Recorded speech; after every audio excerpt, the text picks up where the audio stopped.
Bismillahirrahmanirrahim. Assalamualaikum warahmatullahi wabarakatuh. Anak-anak kelas 7, bagaimana kabar kalian? Alhamdulillah, semoga semuanya sehat. Sehat iman ya, sehat fisik kita, dan semangat dalam kebaikan. Salah satunya adalah semangat belajar. Anak-anak, kita lanjutkan pelajaran kita. Di pertemuan pertama sudah mempelajari tentang perbandingan. Kita lanjutkan di pertemuan kedua kali ini.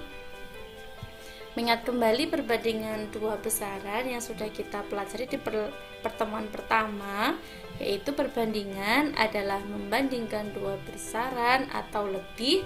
Contoh perbandingan di sekitar kita, sholat berjamaah dibandingkan dengan sholat munfarid atau sholat sendirian, maka pahalanya lebih banyak ya. Yang ketiga, cara menyederhanakan perbandingan, kita bisa menggunakan FPB dari pembilang dan penyebut. Sebagai contoh, 25 per 30 ya, 25 dibanding 30 itu bisa kita sederhanakan dengan membagi FPB dari 25 dan 30, yaitu 5 diperoleh 5 per 6. Selanjutnya kita akan mencoba memahami dan menyelesaikan masalah yang terkait dengan perbandingan senilai. Di sini ada dua situasi ya anak-anak. Situasi yang pertama, jika harga 4 kg beras adalah Rp36.000, berapakah harga 8 kg beras? Nah, pada kasus nomor 1 dengan situasi yang B, saat Budi berusia 4 tahun, adiknya berusia 2 tahun. Sekarang usia Budi 8 tahun. Berapakah usia adiknya? Ya. Nah, kita coba membahas untuk permasalahan nomor 1. Yang pertama tadi anak-anak, harga 4 kg beras adalah Rp36.000. Kita akan mencari harga 8 kg beras. Nah, kita membandingkan dua besaran, yaitu banyak beras yang dibeli dan harga yang harus dibayarkan. Jika banyak beras 4 kg, harga adalah Rp36.000.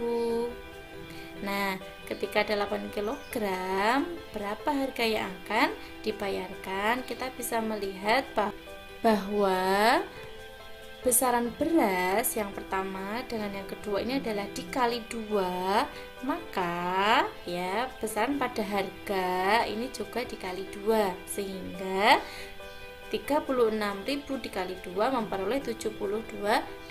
Kita bisa mendapatkan harga 80 kg adalah 72.000. Jika kita bandingkan anak-anak, 4 beras dibandingkan 36.000, maka kita sederhanakan menjadi 1 dibandingkan 9.000 ya. Ketika 8 beras dibandingkan 72.000, kita bisa menyederhanakan menjadi 1 dibandingkan 9.000. Nah, situasi yang B, saat Budi berusia 4 tahun, adiknya berusia 2 tahun. Sekarang usia Budi 8 tahun. Berapakah usia adiknya? Kita bisa membandingkan usia Budi dan usia adik. Saat Budi usia 4 tahun, maka usia adik 2 tahun. Nah, ketika Budi usia 8 tahun, maka ditambah 4 ya, maka usia adik pasti juga sudah bertambah 4 tahun, yaitu 6 tahun. Ketika kita lihat perbandingannya, saat Budi usia 4 tahun, usia adik 2 tahun, maka disederhanakan menjadi 2:1. Saat Budi usia 8 tahun, usia adik 6 tahun, kita bandingkan menjadi 4:3. Nah, mari kita simak. Untuk yang situasi A, perbandingan antara beras dan harganya itu selalu sama atau senilai, yaitu berapa tadi anak-anak? 1 dibanding 9.000. Maka yang A, situasi A yang membahas tentang harga beras dan banyaknya beras dan harganya tadi, itu merupakan proporsi atau perbandingan yang senilai. Sedangkan situasi B yang kita membandingkan usia Budi dan usia adiknya tadi, berbeda ya, hasil perbandingannya adalah 2:1 dengan 4:3, ini adalah berbeda, maka situasi B ini bukan proporsi, yaitu bukan perbandingan senilai. Kita lanjutkan permasalahan yang kedua. Susi berlari dengan kecepatan 3 kali lebih cepat dari Yuli. Jika Susi menempuh jarak 9 km, berapakah jarak yang ditempuh Yuli? Kita lihat, saat Susi kecepatannya adalah 3 kali kecepatan Yuli. Saat Susi mencapai 9 km, berapakah yang ditempuh oleh Yuli? Kita bisa melihat bahwa untuk mendapatkan 9 km, kecepatan Susi dikali 3 ya. Maka Yuli ini kecepatannya 1 ini juga dikali 3 adalah 3 km.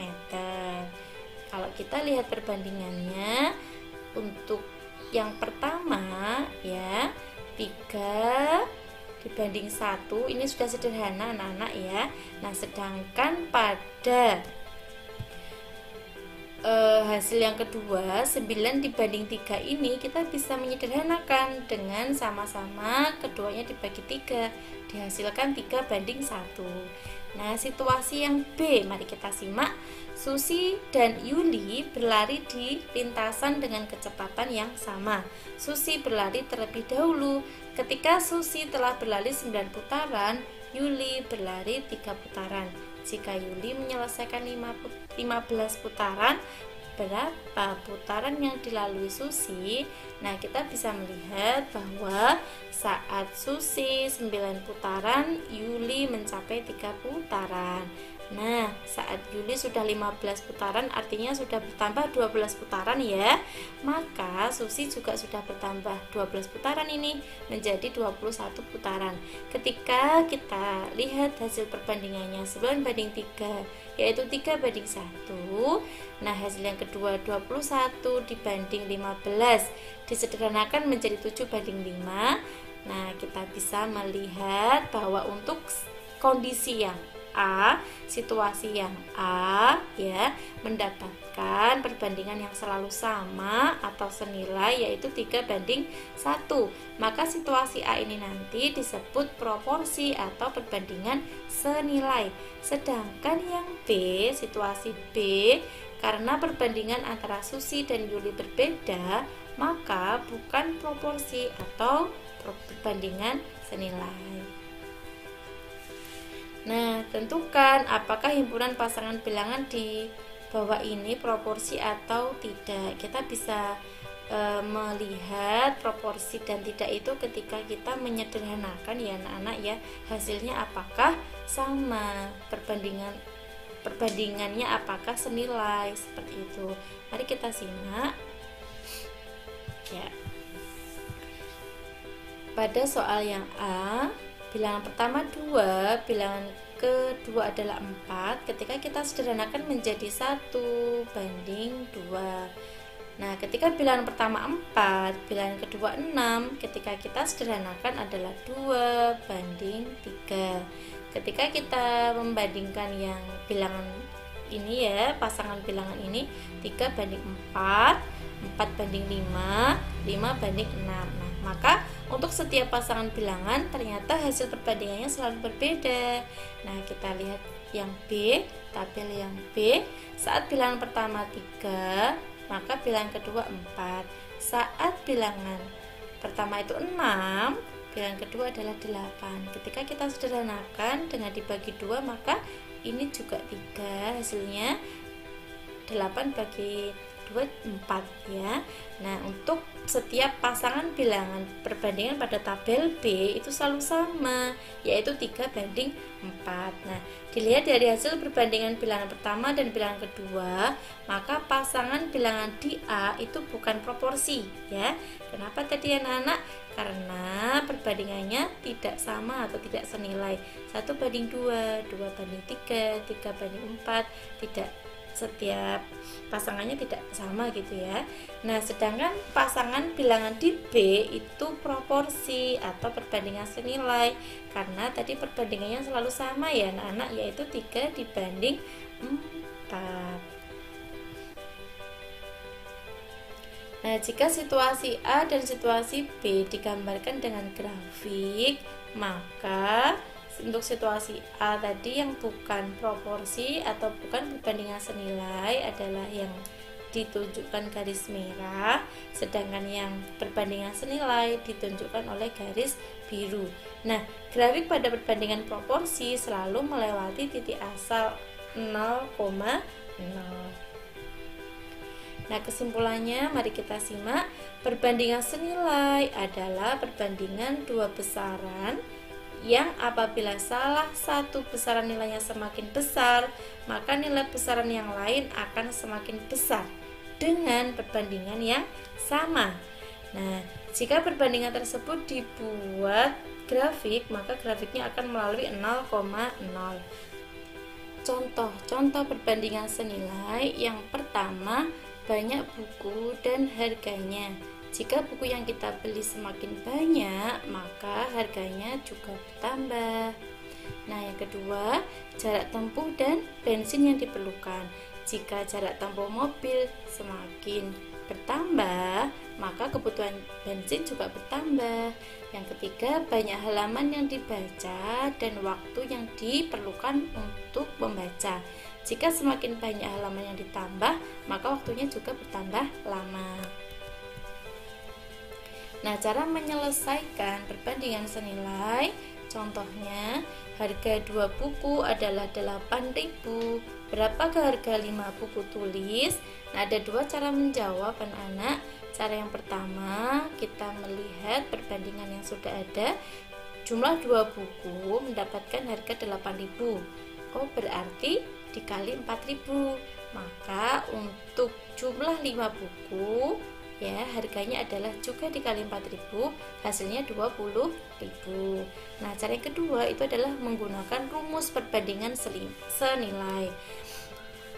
A1 itu adalah banyaknya buku yang pertama yaitu 2, A2 adalah banyaknya buku yang kedua atau yang ditanyakan yaitu 5, B1 harga yang pertama 8.000, B2 adalah harga yang ditanyakan yaitu saat beli 5 buku. Nah, maka kita bandingkan A1 dibandingkan A2 sama dengan B1 dibandingkan B2 ya.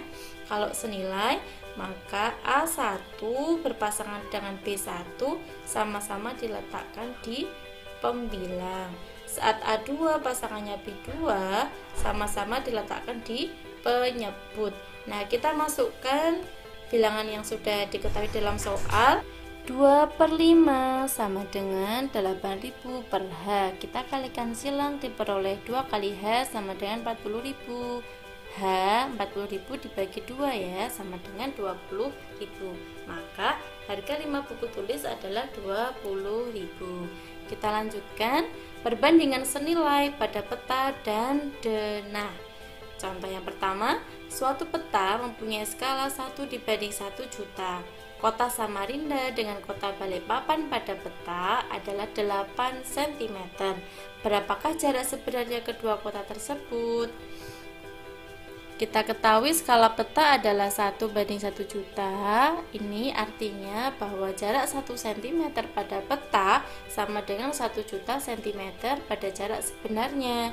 Jarak kota Samarinda dengan kota Balikpapan pada peta adalah 8 cm.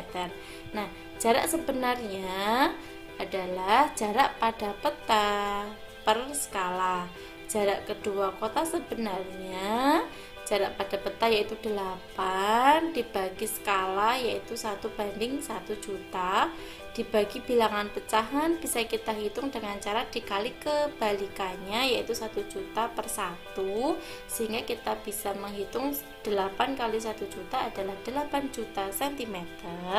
Bisa kita jadikan kilometer dengan dibagi 100.000 sehingga mendapatkan 80 km.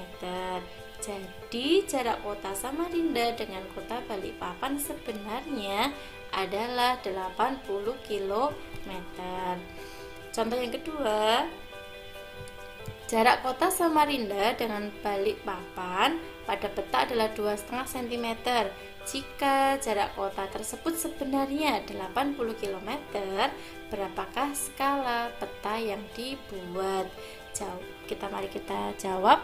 Jarak kota Samarinda dengan kota Balikpapan sebenarnya adalah 80 km. Jika kita jadikan cm, maka dikali 100.000 yaitu menjadi 8 juta cm. Nah, jarak kedua kota pada peta adalah 2,5 cm. Berarti untuk menentukan skala yaitu menggunakan rumus jarak pada peta per jarak sebenarnya 2,5 per 8 juta, kita sederhanakan menjadi 1 per 3.200.000. Jadi skala peta adalah 1:3.200.000. Kita lanjutkan contoh yang ketiga. Sebuah peta memiliki skala 1:200.000. Jarak kota A dan B yang sebenarnya adalah 8 km. Berapakah jarak pada peta kedua kota itu? Nah, kita ketahui bahwa skala adalah 1:200.000. Jarak sebenarnya itu 6 km. Ketika dijadikan cm adalah 600.000. Nah, ingat, untuk menghitung maka satuan harus disamakan anak-anak ya. Jika jarak sebenarnya masih kilometer, maka kita jadikan cm terlebih dahulu. Rumus untuk mencari jarak peta anak-anak adalah skala dikali jarak sebenarnya. Skala diketahui 1/200.000 kali 600.000 diperolehlah 3 cm.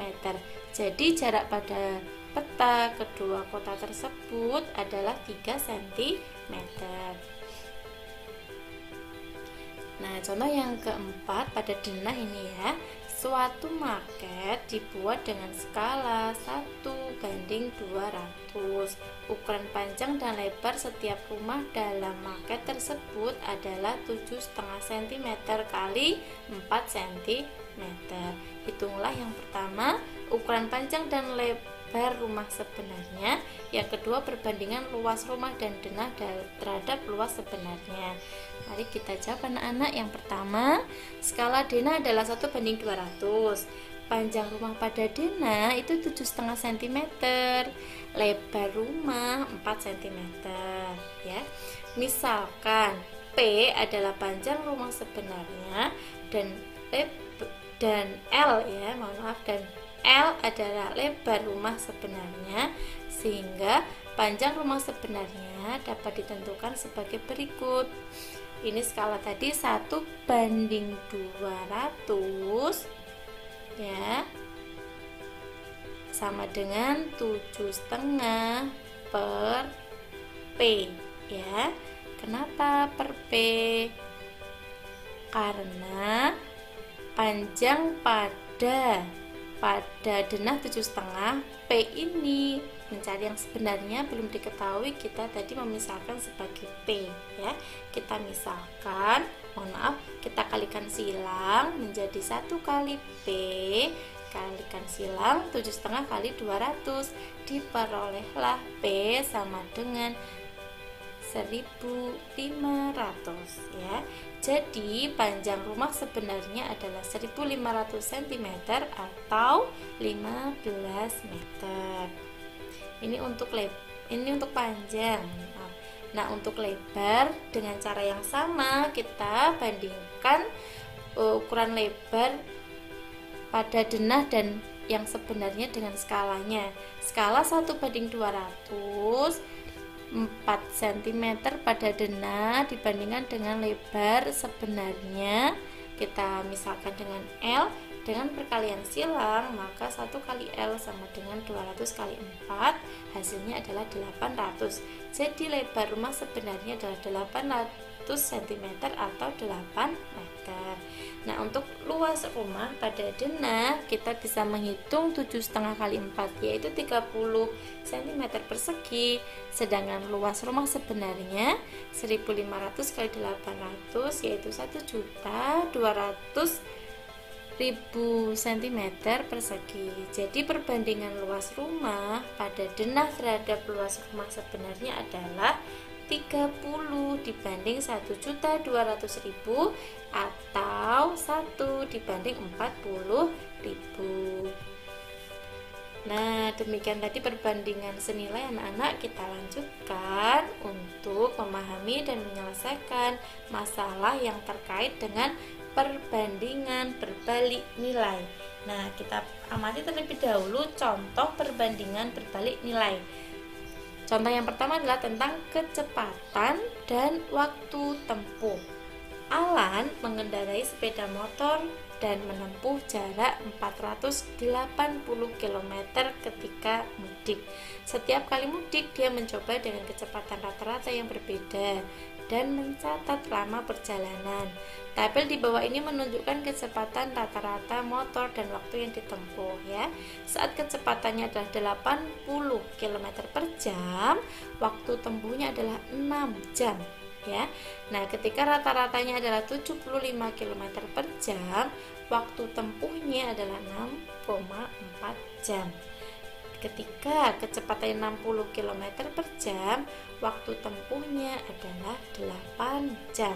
Nah, dari tabel bisa kita peroleh informasi bahwa untuk perbandingan berbalik nilai rasionya tidak sama, namun hasil kalinya selalu sama ya.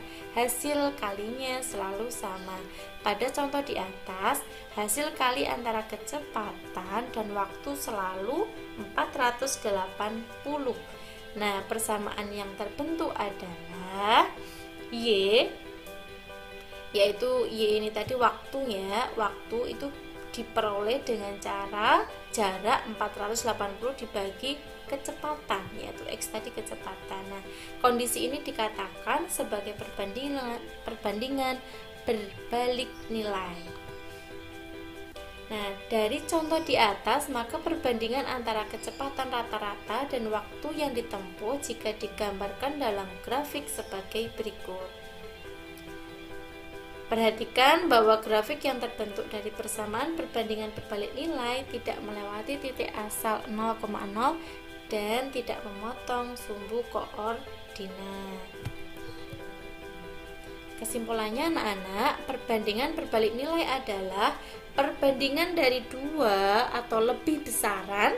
Apabila salah satu besarannya nilainya semakin besar, maka nilai besaran yang lain semakin kecil dan sebaliknya. Contoh perbandingan berbalik nilai yang pertama adalah kecepatan dan waktu. Ya, sudah menjadi contoh di depan tadi.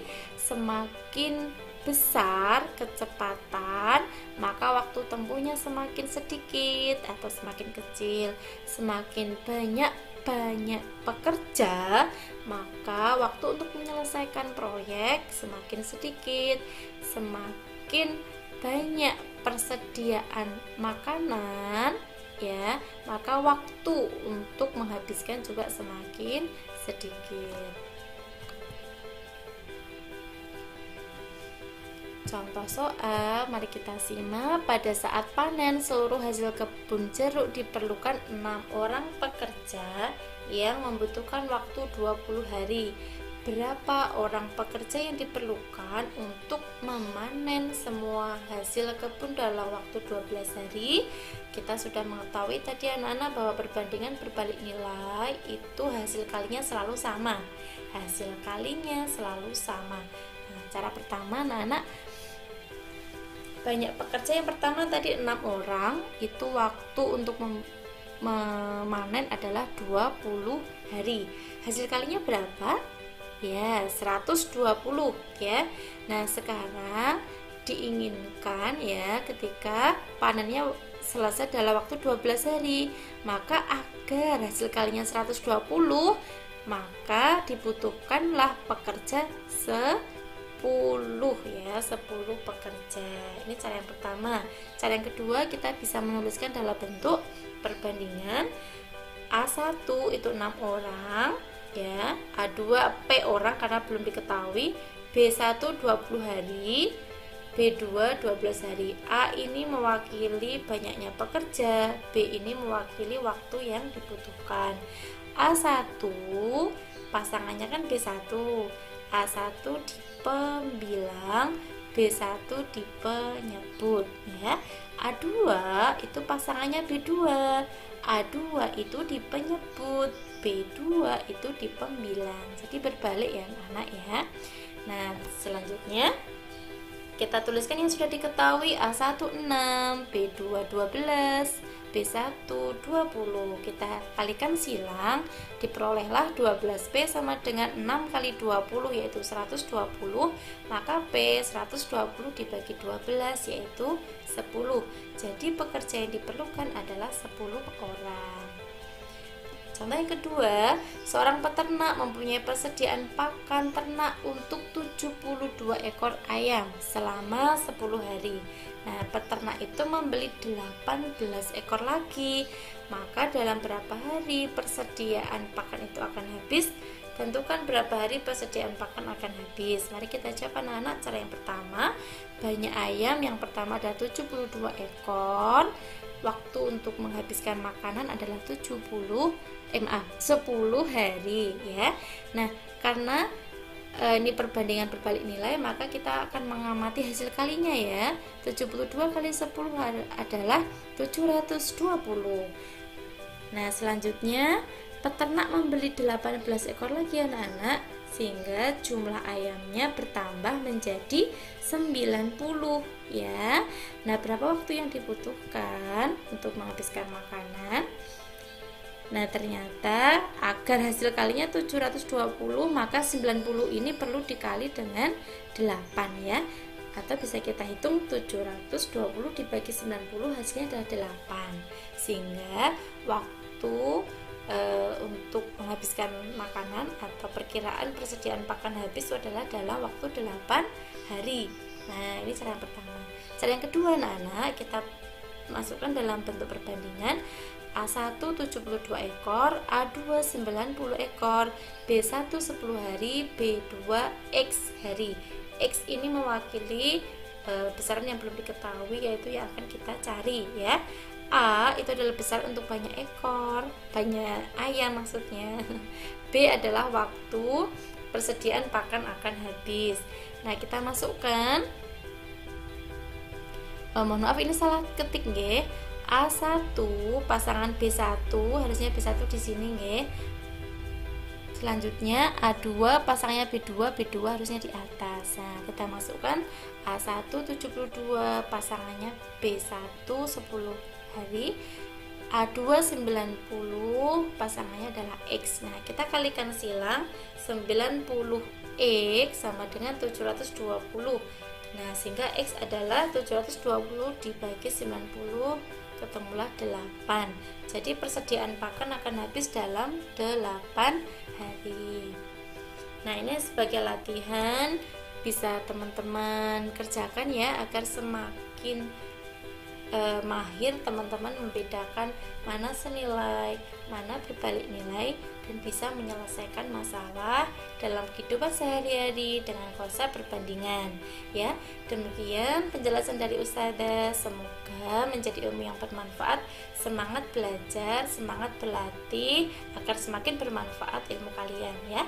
Mari kita tutup dengan hamdalah dan doa kafaratul majlis. Alhamdulillahirabbil alamin. Subhanakallahumma wa bihamdika asyhadu alla ilaha illa anta astaghfiruka wa atubu ilaik. Assalamualaikum warahmatullahi wabarakatuh.